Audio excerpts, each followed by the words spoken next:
A while ago, we made a video about kind of a schedule that you should lay out for yourself as a band. Sort of like a year-long plan.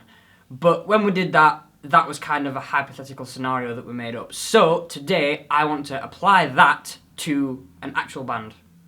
My band. So we're making this video to kind of help you know how much time to give yourself when you're planning out various things that you're doing with your band, e.g. how long to give yourself to release a single, how long to give yourself to prepare for a gig. My band Salamander first started back in June 2016. At this point, we didn't really know what kind of a band we wanted to be. Like, as guitarist was heavily into indie, and we were all we just didn't really know where we wanted to be, so we wrote like a few songs that were all like very varied. They didn't really stick with the style that we were eventually wanting to go for, so we just dropped them all. In August 2016, we actually settled on the style that we wanted to do.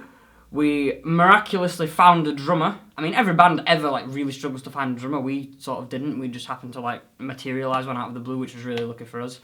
We'd settled on our style and we wrote our first batch of songs. Then in September, we recorded 5 songs, 2 of which we dropped. Our initial plan was to record our songs in September and sort of launch in like October, November time and do a debut gig around the same time.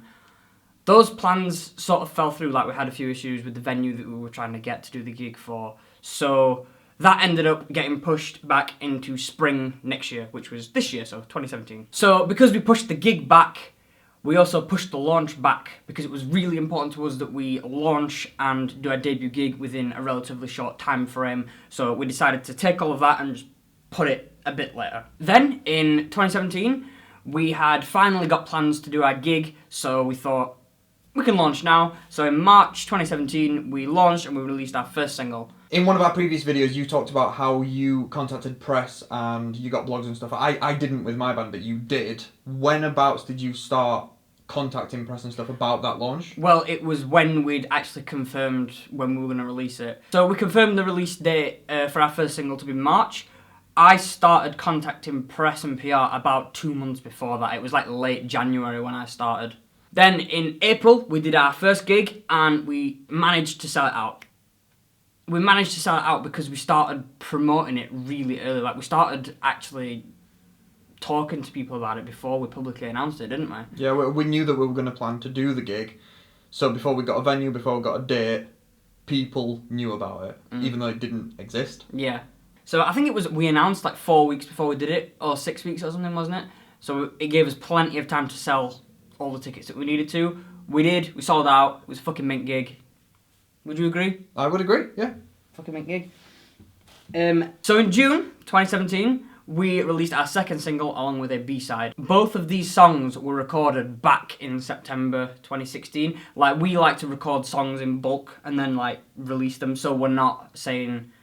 I guess you're on top of what you're doing, aren't you? You've planned ahead rather than constantly having to catch up with yourself. Yeah. The plan was originally to release the single in May, but we were having trouble with the music video. Like, there were various locations that were unable for us to go to. The camera we couldn't get hold of for any particular reason. But we made sure not to announce that we were doing a single until we had everything done. And then, after that single came out, we went back into the studio and we recorded 2 of the songs, which we will release later on this year. So this is kind of where we are now. It's August 2017. So in October, we plan to release a new single that will also be an A-side and a B-side. These 2 singles, as I just said, were recorded in June. So this has given us plenty of time to get the perfect mix and master right, sort all the music videos, sort all the branding, get it all done before we release it. Which we haven't done yet. Which is why it's not been announced yet. Because I could have gone, oh yeah, we've got this new single, it's coming out soon. And then we could just not have anything ready, and it could take us a hell of a lot longer than what we anticipate to get all that stuff ready. So we don't announce until we have things ready. With the exception of this video right now. Yes, with the exception of this video. Then, in November, we are going to release a music video for the B-side of our new single. And that is because with these 2 songs that we just wrote, we really struggled to pick one over the other.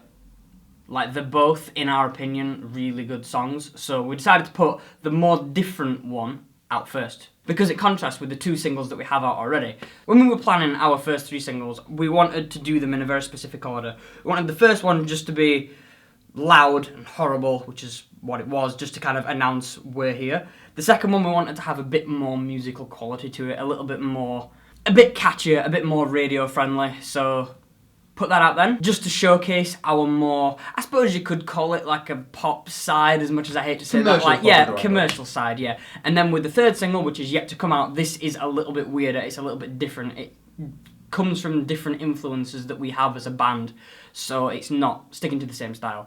The B-side that we're going to release from this single is relatively similar to the 2 songs that we've done before, but because it is a really good song, we want it to sort of be a release on its own. So while they both will be part of the same single, they will have a music video each and will come out a month after each other. So now as well, we are looking to start getting ideas together for our rebrand, which is going to take place in January next year. I think it probably will take us that amount of time to settle on a brand that we're really happy with, because for this first year, we've had, I wouldn't call it a throwaway brand, it's just the initial thing that we wanted to appear as, like a really raw, underground sort of thing. And then with next year, we want to kind of refine it a little bit and appear slightly more professional, slightly more like a finished product, if you like. So, in preparation for the rebrand in January, in November, December time, we haven't really decided yet, we are sort of going to debrand. And that would mean not taking everything down from our social media, but just replacing like all our branding with just blackness. So it is blank for like a month or so before we choose to do the big rebrand in January. And then in February, we will release a new single that is yet to be decided upon, but we have plenty of songs that we can choose from. And we'll probably end up going into the studio to record it within the next 2 months, I'd say, to make sure that we have it ready in plenty of time. So that's a rough timeline of what my band has done up to now and what it plans to do for the foreseeable future. Our plans will most likely change, as plans always do, but we are prepared for that. And that is the reason why I want to make this video. To give yourself plenty of time to make your plans, to execute your plans, and make sure that you have everything ready so you're ready to go. You are far better releasing a song over the course of 6 months than 2 weeks. Because 6 months might take a while, but you have plenty of preparation time to get everything you need ready. Whereas a 2-week release, you're going to rush it, it's probably going to be a bit shitter regardless of the quality of the song. So take your time. There's no rush. Take your time. Look at how big bands do it, because they do an album once a year, every 2 years, every 3 years. I've been thinking about this the other day. Like, I was looking at, I forget which band it was, but I was looking at like a few artists, and I realised they haven't done anything in quite a long time, but yet people still like them. Yeah. Like, people don't consider them to be old hat or anything. No. The anticipation for brand new's new album has been 8 years in the making. Fuck, man. And they haven't broke up. They've not broken up once, as far as I'm aware. They've been touring that entire time. They wrote an album about 4 years ago, and it wasn't good enough, and they didn't want to release it. And now they've finally got an album that they're happy with. It's taken 8 years. The hype is still there. If anything, it's bigger, and they're happy with the final product. They're a big, I guess, exhibition of take as long as you want to make the product as good as you need it to be, rather than rushing it. Don't necessarily wait 8 years, but... Yeah, I wouldn't advise a starter band to wait 8 years. No, but the point still stands as, if it takes you longer, take longer. If you want to see our best of playlist, then click over there, where you can see all our best videos, and have a good day.